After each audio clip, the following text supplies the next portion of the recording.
کہ گلشن مدینہ میں،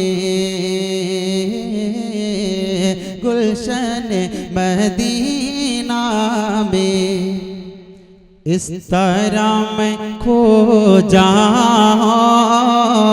گلشن مدینہ میں اس طرح میں کھو جاؤں گلشن۔ رحمان صاحب دامت برکاتہم جو اکابر اور اسلاف کے معتمد ہیں، مستند ہیں، معتبر، حضرت ارشاد فرما رہے تھے، میں بھی سن رہا تھا، ہم کو بھی اچھا لگ رہا تھا کہ حضرت کی بات پوری ہو جائے، مگر وقت کچھ اس طرح کا ہے کہ اس وقت میں کوئی بات پوری طریقے سے نہ کی جا سکتی ہے اور نہ اس کی گنجائش۔ میں تو واقعی کچھ بات بیان کرنا چاہتا تھا، ارادہ بھی تھا، مگر وقت اس کی اجازت نہیں دیتا، اس لیے ہم نے اپنی بات کو اپنی جگہ پر چھوڑ کر کے الگ سے ایک بات آپ کے سامنے ذکر کیا۔ اس کا تعلق بھی سماج اور معاشرے سے۔ آپ بہت دیر سے سماج معاشرے سے متعلق بات سماعت فرما رہے ہیں، مگر میں آپ کو اختصار کے ساتھ ایک بات بتاتا ہوں، توجہ سے سماعت فرمائیے کہ دین اسلام کے 5 اہم شعبے ہیں: عقائد، عبادات، معاملات، معاشرت، اخلاقیات۔ ان 5 شعبوں پر اسلام مشتمل ہے۔ ان 5 شعبوں پر عمل کرنے والے کو سچا پکا مسلمان کہا جاتا۔ ہم عبادات کے شعبے میں مضبوط نظر آتے ہیں، مگر معاشرت کے مسائل میں کھوکھلے نظر آتے ہیں۔ صورتحال یہ ہے کہ اگر کسی سے پوچھا جائے کہ معاشرہ، سماج کس کو کہتے ہیں، تو اکثر لوگ معاشرہ کا مطلب نہیں سمجھتے۔ معاشرہ اور سماج کس کو کہتے ہیں؟ میں چند جملے میں آپ کو سمجھاتا ہوں، توجہ سے سماعت فرمائیں، بہت آسانی کے ساتھ بات سمجھ میں آئے۔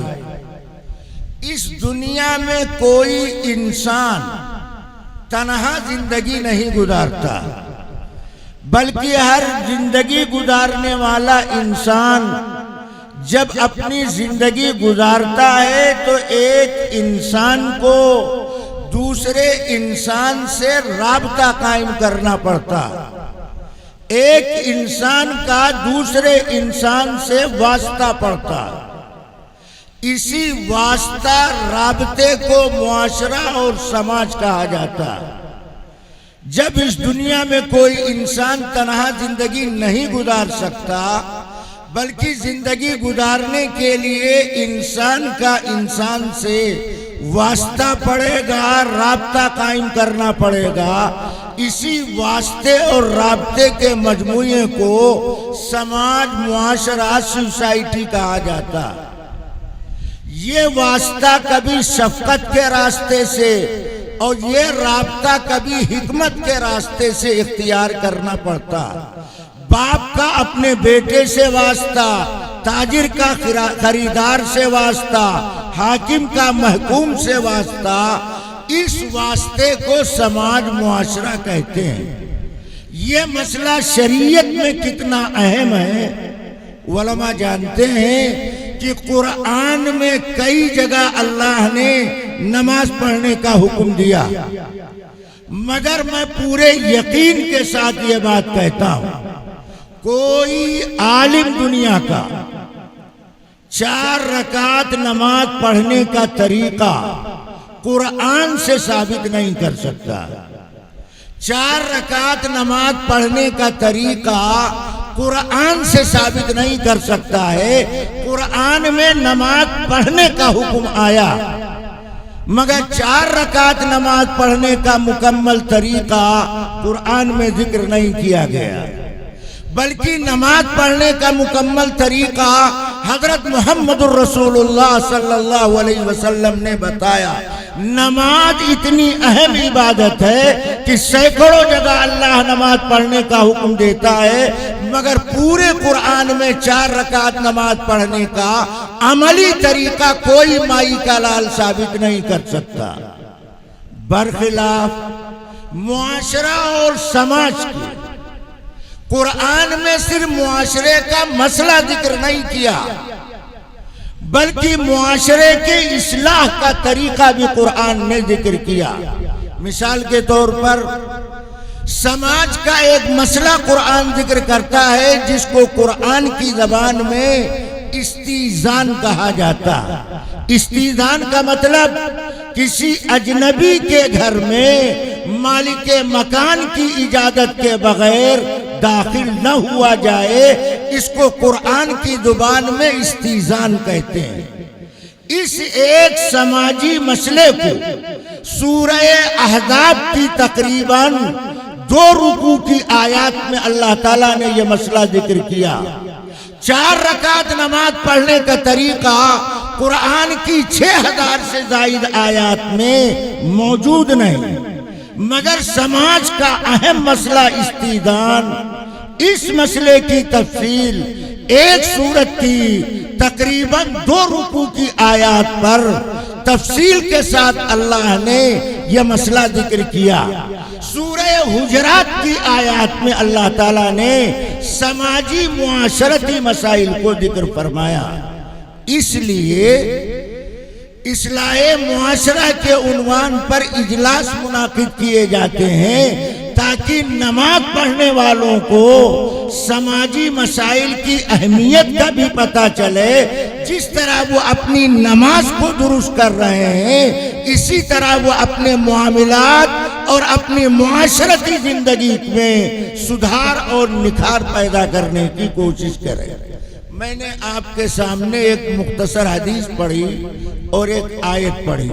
آیت کو میں ٹچ نہیں کرتا، اس لیے کہ آیت کو بھی ذکر کریں گے تو بات لمبی ہو جائے گی۔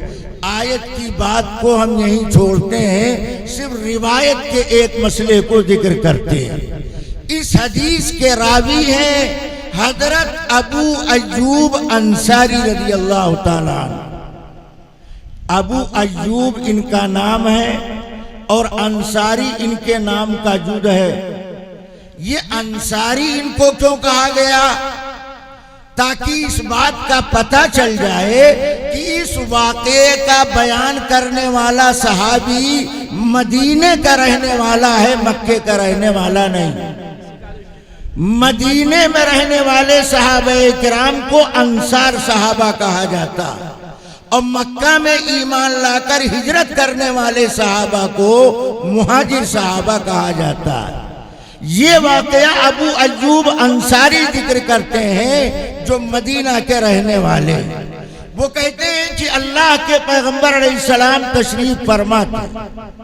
ایک دیہاتی آدمی چل کر نبی کی مجلس میں آیا، اور آنے کے بعد اس دیہاتی آدمی نے نبی سے کہا اذنی و اوجز، اللہ کے پیغمبر ہمیں دین کی مختصر بات بتائیے، میں آپ کی لمبی چوڑی بات سننے کے لیے نہیں آیا۔ کیوں؟ میں کھجور کے باغ میں پانی ڈالتا ہوں، کھجور کے کھیت میں کام کرتا ہوں، میں ایک مزدور محنت کش آدمی ہوں، میرے پاس زیادہ ٹائم فرصت موقع نہیں، میں مشکل سے وقت نکال کر آپ کے پاس آیا ہوں دین کی بات سیکھنے کے لیے، اس لیے آپ مجھے دین کی مختصر بات بتائیے جس کو ہم آسانی کے ساتھ یاد کر رہے ہیں اور مسلسل اس پر عمل کرنا ہمارے لیے آسان ہو سکے۔ اس سے 2 بات معلوم ہو، ذرا دھیان سے سنو۔ پہلی بات تو روایت کے اس ٹکڑے سے یہ معلوم ہوئی کہ اللہ کے نبی کبھی کبھی دین سکھانے بتانے کے لیے مجمع عام میں خود تشریف لے جاتے تھے، تشریف لے جا کر لوگوں کو جمع کر کے دین کی بات سناتے تھے، بتاتے تھے۔ اور کبھی کبھی ایسا بھی ہوتا تھا کہ دین سیکھنے والا چل کر نبی کی خدمت میں حاضر ہوتا تھا، جیسے آج یہ دیہاتی اپنے گھر سے چل کر نبی کی مجلس میں پہنچا ہے، عرض کرتا ہے اللہ کے نبی مجھے دین کی مختصر بات بتائیے۔ اس حدیث کے ٹکڑے سے دوسری بات یہ معلوم ہوئی کہ جیسا موقع ہو ویسی ہی دین کی بات کو پیش کرنا چاہیے، یہ نہیں کہ حضرت کا بیان جب بھی ہوگا تو 2.5 گھنٹہ ہو، یہ کوئی شریعت کا ضابطہ قاعدہ نہیں۔ جیسا موقع ہو فرصت کے اعتبار سے، موقع کی مناسبت سے دین کی بات بتانا چاہیے، سکھانا چاہیے۔ یہ دین قیامت تک زندہ رہے گا بتانے اور سکھانے سے، کتاب میں چھاپنے سے دین باقی نہیں رہے گا، بلکہ سیکھنے سکھانے سے یہ دین قیامت کی صبح تک باقی رہے گا۔ تو اللہ کے نبی کبھی خود تشریف لے جا کر دین کی بات سکھاتے تھے، اور کبھی دین سیکھنے والا چل کر نبی کے پاس خود آیا کرتا تھا۔ اس سے یہ بات معلوم ہوئی کہ جو لوگ مسلمانوں کے درمیان چل کر دین کی بات سکھاتے ہیں، بتاتے ہیں، وہ بھی اچھا کام کر رہے ہیں۔ اور اس سے یہ بھی معلوم ہوا جو لوگ مدرسے میں بیٹھ کر پڑھاتے ہیں، پڑھنے والے چل کر ان کے پاس آتے ہیں، ان کو دین سکھاتے ہیں، وہ بھی دین کا اچھا کام کر رہے ہیں۔ نہ وہ برا ہے نہ یہ برا، دونوں دین کے کام میں لگے ہوئے۔ اگر وہ صرف اپنے کام کو دین کا کام سمجھتا ہے تو وہ سب سے بڑا جاہل ہے، اور اگر یہ اپنے علاوہ سب کو فالتو سمجھتا ہے تو یہ بھی تنگ دل ہے، تنگ نظر۔ اساس سے کام لینا چاہیے، دینی کاموں میں ایک دوسرے کا رفیق بننا چاہیے، فریق نہیں بننا چاہیے۔ جو دینی کام میں فریق بنتا ہے وہ محروم القسمت ہو جایا کرتا ہے۔ اس دیہاتی نے آ کر کے نبی سے کہا مجھے مختصر دین کی بات بتائیے، ہم آپ کی لمبی چوڑی بات سننے نہیں آئے، اور موٹی موٹی بات بتائیے تاکہ آسانی کے ساتھ ہم عمل کر سکیں۔ اللہ کے نبی نے اس دیہاتی کی شرط کو برا نہیں مانا۔ کیوں؟ اس لیے کہ وہ دین سیکھنے آیا تھا، وہ طالب دین تھا۔ طالب دین کی اہمیت، عظمت ہر انسان کو اپنے دل میں پیدا کرنا چاہیے۔ دین کے طلبگار، دین سیکھنے والے اللہ کی نظر میں یہ پسندیدہ بندے ہوتے ہیں۔ اس لیے نبی نے اس دیہاتی کی قید و شرط کو برا نہیں مانا۔ ہمارا آپ کا حال کیا ہے؟ مفتی صاحب کے پاس جائیے، ایک مسئلہ وضو کا، ایک مسئلہ نماز کا معلوم کرنے کے بعد کہیے حضرت مفتی صاحب ایک مسئلہ ترکے کا بھی معلوم کرنا چاہیے، تو مفتی صاحب کی پیشانی پر بل آ جائے۔ آج ہی پورا دارالفتہ تم پڑھنا چاہتے ہو، یہ دین 23 سال میں آیا ہے اور تو 3 گھنٹے میں سارا دین حل کرنا چاہتے ہو، یعنی برا مان جاتے ہیں۔ مگر اللہ کے نبی نے اس دیہاتی کی بات کو برا نہیں مانا، محبت کے ساتھ اس کو مجلس میں بٹھایا اور فرمایا سن، میں تجھے 3 مختصر دین کی بات بتاتا ہوں، 3 مختصر بات بتاتا ہوں آپ کے سامنے۔ میں وہ نبی کی بات جو نصیحت کی ہے، مختصر ہے، وہ میں آپ کو بتاتا ہوں۔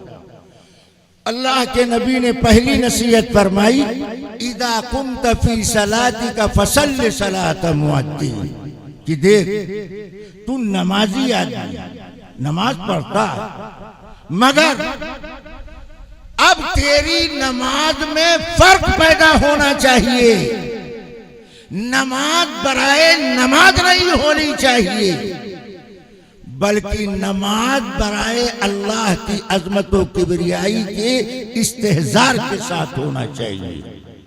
اللہ کے نبی نے پہلی نصیحت فرمائی اب جب تم نماز پڑھنا تو ہر نماز کو اپنی زندگی کی آخری نماز سمجھ کر کے پڑھنا۔ اب جب نماز پڑھنا تو ہر نماز کو اپنی زندگی کی آخری نماز سمجھ کر کے پڑھنا۔ صلاۃ مؤدی کہتے ہیں دنیا چھوڑنے والے کی نماز، یعنی جو دنیا سے رخصت ہو رہا ہو، اگر کسی کو معلوم ہو جائے کہ فجر کی نماز کے بعد ہمارا انتقال ہوگا، تو آپ بتائیے وہ فجر کی نماز کس قدر اہتمام کے ساتھ پڑھے گا۔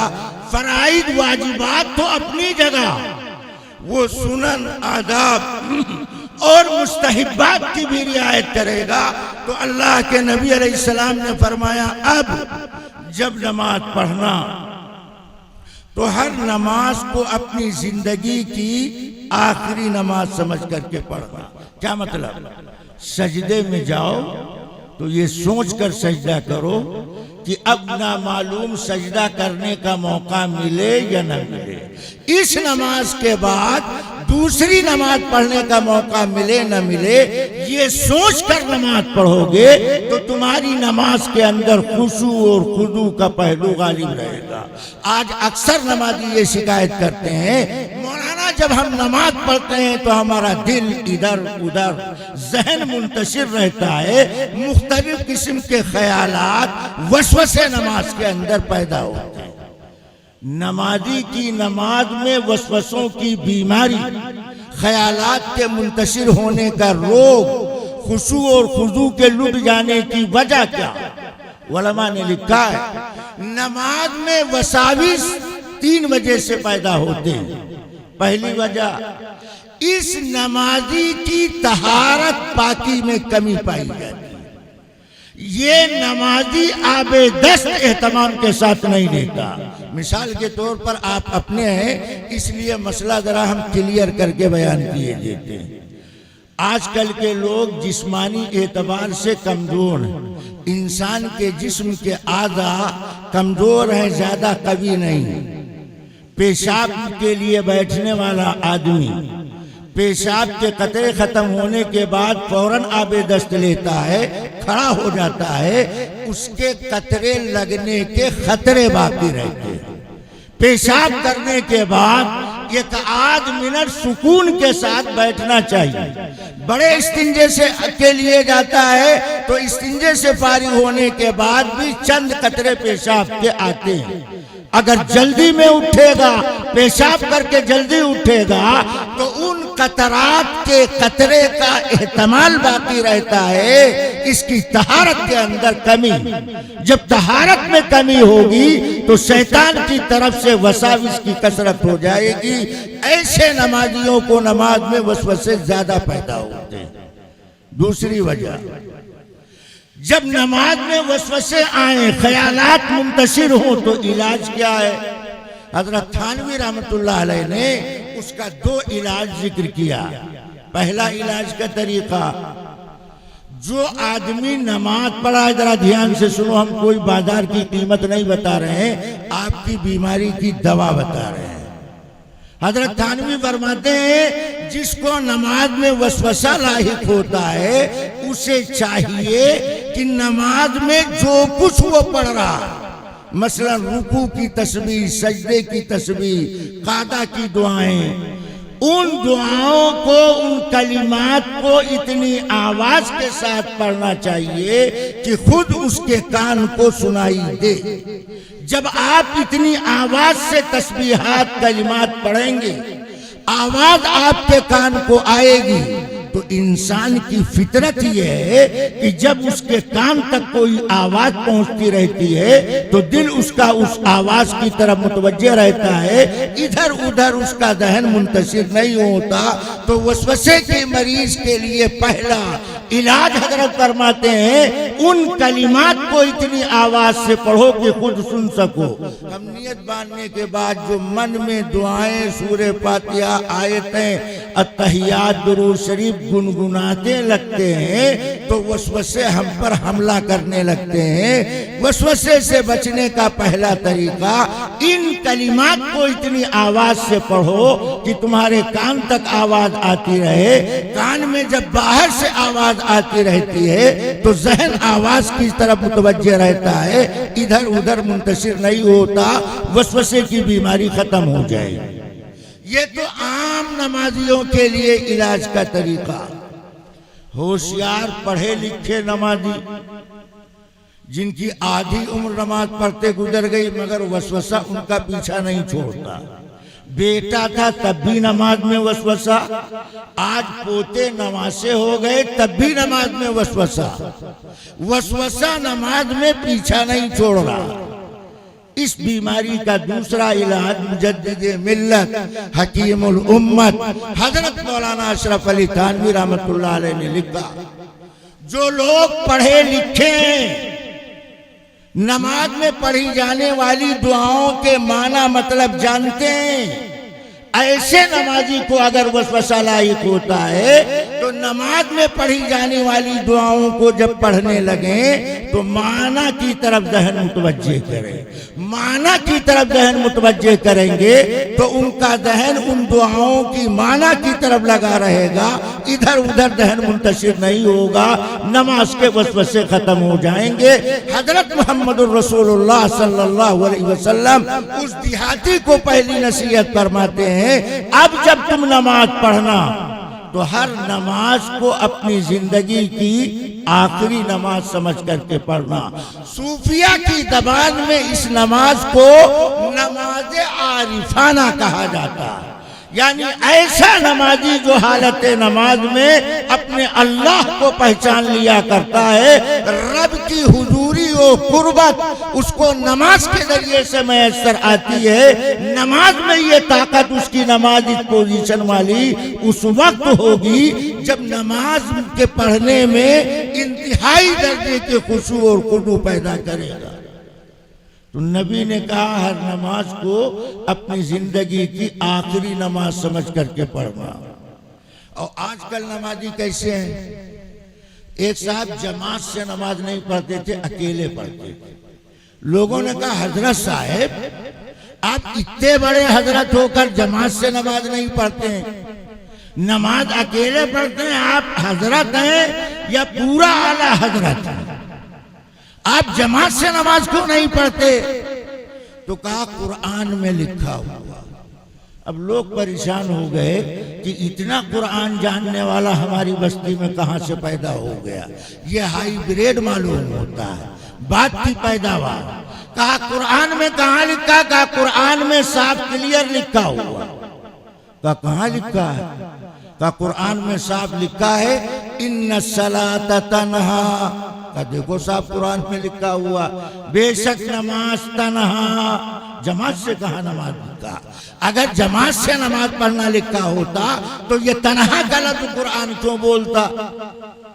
اب بیچارے گاؤں والے اس کی چل زبانی سے متاثر ہو گئے کہ واقعی قرآن میں لکھا ہے نماز تنہا.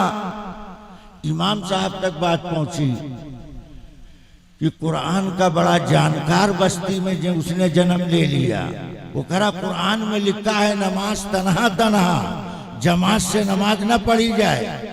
تو امام صاحب نے اس کو بلایا کہ بھائی تم جو کہہ رہے ہو تمہاری بات غلط. کہا کیسے غلط ہے؟ قرآن میں صاف لکھا ہوا. تو مولانا نے کہا، امام صاحب نے کہا دیکھو ایک ہے اردو والا لفظ تنہا اور یہ ہے عربی والا لفظ تنہا. اردو میں جب لفظ تنہا لکھا بولا جاتا ہے تو تا نون چھوٹی ہا کے بعد کھڑا الف، اس کے معنی اکیلا. اور عربی میں جب لفظ تنہا لکھا جاتا ہے تو اردو والے تنہا کی طرح نہیں لکھا جاتا. قرآن کھول کر دیکھو اس میں لفظ تنہا لکھا ہوگا تا نون چھوٹی ہا کے بعد چھوٹی یا اور یا کے اوپر کھڑا الف، تنہا. عربی میں اس طرح لکھا ہوا. اردو میں جب لفظ تنہا بولا جاتا ہے تو اس کے معنی اکیلا، اور عربی میں جب لفظ تنہا بولا جاتا ہے تو اس کے معنی روک دینا، ٹوک دینا، منع کر دینا. اب جو تم آیت پڑھ رہے اس کا معنی کیا؟ ان الصلاۃ تنہا عن الفحشاء والمنکر، بے شک نماز روکتی ہے بے حیائی سے، برائی سے. یہاں تنہا کے معنی روک دینا. اس نے لفظ قرآن کا لیا، معنی اردو والا سپلائی کر دیا، جماعت سے نماز پڑھنا چھوڑ دیا. ایسے نمازیوں سے ہوشیار رہنے کی ضرورت ہے. تو نبی نے پہلی نصیحت کیا کہ اب جب نماز پڑھنا تو نماز ہر نماز کو زندگی کی آخری نماز سمجھ کر کے پڑھنا، تمہاری نماز میں فرق پیدا ہو جائے۔ دوسری نصیحت جلدی جلدی سنو، دوسری نصیحت پیغمبر نے کیا وَلَا تَكَلَّمْ بِكَلَامٍ تَعْدُرُ مِنْهُ غَدًا، اور اپنی زبان سے کبھی کوئی ایسی بات نہ نکالو کہ کل تمہیں شرمندگی کا سامنا کرنا پڑے، معذرت چاہنی پڑے۔ کیا مطلب؟ بولنے سے پہلے سوچ لیا کرو، سوچ کر کے بولا کرو۔ جو آدمی سوچ کر بولتا ہے اسے بولنے کے بعد معذرت نہیں کرنی پڑتی۔ اکابر دیوبند کا ہر دور میں یہ امتیاز رہا ہے، یہ ان کی خصوصیت رہی کہ وہ بولنے سے پہلے سوچتے ہیں، سوچ کر بولتے ہیں، لکھنے سے پہلے سوچتے ہیں، سوچ کر کے لکھتے ہیں۔ اسی لیے اکابر دیوبند نے ہر دور میں جو بول دیا وہ بول دیا، جو لکھ دیا وہ لکھ دیا۔ جو لوگ بے سوچے سمجھے بولتے ہیں ان کو بولنے کے بعد اپنی بات واپس لینی پڑتی ہے، کچی بات بولتے ہیں پھر بات کو واپس لینا پڑتا ہے۔ نبی نے دوسری نصیحت فرمائی ایسی بات مت بولو کہ تمہیں شرمندگی کا سامنا کرنا پڑے، مطلب کسی کے بارے میں جو چاہا اڑا دیا، اس کی لڑکی کے بارے میں، لڑکے کے بارے میں جو چاہا بول دیا، واقعے کے خلاف غلط بات مشہور کر دیا۔ نبی کہتے ہیں ایسا مت کرو، دنیا میں بھی شرمندگی کا سامنا کرنا پڑ سکتا ہے اور آخرت میں بھی رسوائی کا سامنا ہو سکتا ہے۔ اگر دنیا میں شرمندگی اٹھانے سے بچ گئے تو آخرت کی شرمندگی سے بچ نہیں سکتے ہو، اس لیے بولنے سے پہلے سوچ لیا کرو۔ طلاق دینے کے بعد نوجوان مفتی صاحب کے پاس چوہے کی طرح گردن ڈال کے بیٹھ کے کہتا ہے مفتی صاحب میں نے غصے میں طلاق دے دیا۔ ابے جاہل، کون خوشی میں طلاق دیتا ہے؟ عید کی نماز پڑھنے جا رہے تھے، بہت خوش تھے، مارے خوشی کے 1 درجن بیوی کو طلاق دیا۔ کبھی آپ نے ایسا نہیں سنا ارے غصے میں طلاق دیا تو غصے میں بھی باہوش رہنا چاہیے، تم نے 3 درجن طلاق دے دیا۔ نبی انہی بیماریوں سے سماج کو بچانے کے لیے فرماتے ہیں اپنی زبان کو قابو میں رکھو، زبان کو قابو میں رکھو۔ یہ زبان چند جملہ بول دو تو جہنم کے راستے سے ہٹ کر جنت کے راستے پہ چل پڑو، اور اسی زبان سے کچھ کلمے غلط بول دو گے تو جنت کے دروازے سے ہٹا کر جہنم میں داخل کر دیے جاؤ گے۔ اس لیے زبان کو بہت سوچ سمجھ کر استعمال کرنا چاہیے۔ کسی کے بارے میں کوئی کچی بات، غلط بات، تہمت کی بات، الزام کی بات، تانے کی بات، غیبت کی بات نہیں کرنا چاہیے۔ زبان کو پاک صاف رکھو تاکہ دنیا آخرت کی شرمندگی سے بچ سکو۔ تیسری نصیحت اللہ کے نبی نے فرمایا وَأَجْمِلْ الْعَيَاسَ مِمَّا فِي أَيْدِي النَّاسِ، دیکھو لوگوں کے ہاتھ میں جو نظر آئے، مِمَّا فِي أَيْدِي النَّاسِ، لوگوں کے پاس میں جو نظر آئے، وَأَجْمِلْ الْعَيَاسَ، اپنے آپ کو اس سے مایوس کر لو۔ کیا مطلب؟ اس دیہاتی کو نبی نصیحت کر رہے ہیں اگر کسی کے دامن میں سکوں کی جھنکار اور دولت کی یلغار اور روپے پیسے کی بوچھار دکھائی پڑتی ہے تو اس پر للچائی نگاہ نہ ڈالو، اس پر حسرت بھری نگاہ نہ ڈالو، بلکہ اس اللہ کو دیکھو جس اللہ نے اس کو دیا۔ وہ اللہ اگر چاہے گا تو اس سے زیادہ تم کو دے دے گا۔ اس کے دامن میں پڑے سکوں پر للچائی نگاہ تم ڈال رہے ہو، اس سے اپنے آپ کو مایوس کرو۔ کیا مطلب؟ مسبب الاسباب پر نگاہ لگاؤ، جو کچھ تمہیں دنیا آخرت کی جو ضرورت ہو اس اللہ سے مانگو۔ اللہ کے بندوں کے سامنے ہاتھ نہ پھیلاؤ۔ اللہ کے بندے تمہاری تقدیر بدلنے والے نہیں ہیں، تمہارا نصیبہ اور مقدر چمکانے والے نہیں۔ دنیا والوں سے، دنیا کی دولت سے اپنے آپ کو مایوس کر لو، روک لو۔ دولت دینے والے، دنیا دینے والے مالک کی طرف اپنی توجہ بڑھاؤ. معلوم ہوا اسباب سے زیادہ مسبب الاسباب کی طرف توجہ ہونی چاہیے. جتنی توجہ تمہاری اللہ کی طرف ہوگی، اللہ دین دنیا کے مسائل کو آسان کر دیں گے.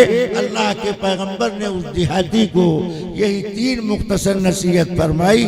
میں ان 3 باتوں کو ریپیٹ کیے دیتا ہوں تاکہ آپ کے ذہن میں بات تازی ہو جائے. پہلی نصیحت، اب جب نماز پڑھنا تو ہر نماز کو اپنی زندگی کی آخری نماز سمجھ کر کے پڑھنا. یعنی نماز میں خرابی کمی ہے تو اس کی اصلاح کی فکر کرو. ایسا کریں گے بھائی؟ کون کون کرے گا؟ ذرا ہاتھ اٹھاؤ. ماشاءاللہ سب کریں. اگر آپ کا ارادہ کرنے کا تو اس پر ہماری گزارش یہ ہے، آج فجر کی سنت سے اسٹارٹ کر دو. فجر کی سنت سے اسٹارٹ کر دو. فجر کی سنت میں یہ فرق پیدا ہونا چاہیے کہ آپ کی نماز کل کی سنت کے مقابلے میں خشوع خضوع کے اعتبار سے درجہ اس کا بڑھا ہوا. دوسری نصیحت اللہ کے پیغمبر نے کیا کہ اپنی زبان سے کوئی کچی غلط بات نہ نکالو جس سے تمہیں دنیا آخرت میں شرمندگی کا سامنا کرنا پڑے. زبان پوری ہوشیاری ذمہ داری کے ساتھ کھولا کرو. اور تیسری نصیحت میں نبی نے فرمایا کہ دنیا والوں کے پاس دنیا کی دولت دیکھ کر اس پر للچائی نگاہ نہ ڈالو، بلکہ اللہ کی طرف دیکھو. اللہ نے مقدر میں، نصیبے میں اگر سکندگی رکھی ہے تو کوئی تمہیں فقیر نہیں بنا سکتا، اور اگر اللہ نے غربت مقدر فرمائی ہے تو خزانے کے پاس رہنے سے تم مالدار نہیں ہو سکتے ہو. لوگوں کے پاس میں جو دولت نظر آتی ہے اس سے اپنے آپ کو مایوس کر لو. لوگوں کی دولت پر للچائی نگاہ نہ ڈالو. اپنی ہر ضرورت کو اللہ کے سامنے رکھو. اس طور پر زندگی گزارو. نبی نے اس دیہاتی کی تلقین پر، اصرار پر یہ 3 مختصر نصیحت فرمائی. اللہ تبارک و تعالی ہم سب کو عمل کرنے کی توفیق مرحمت فرمائے. انشاءاللہ پھر کبھی موقع ملا تو آیت کی بات ہم عرض کریں گے. وآخر دعوانا ان الحمدللہ رب العالمین. درود شریف پڑھ کے دعا کریں. اللہ رب العالمین والصلاة والسلام على اشرف الانبیاء والمرسلین وعلى آلہ واصحابہ اجمعین. ربنا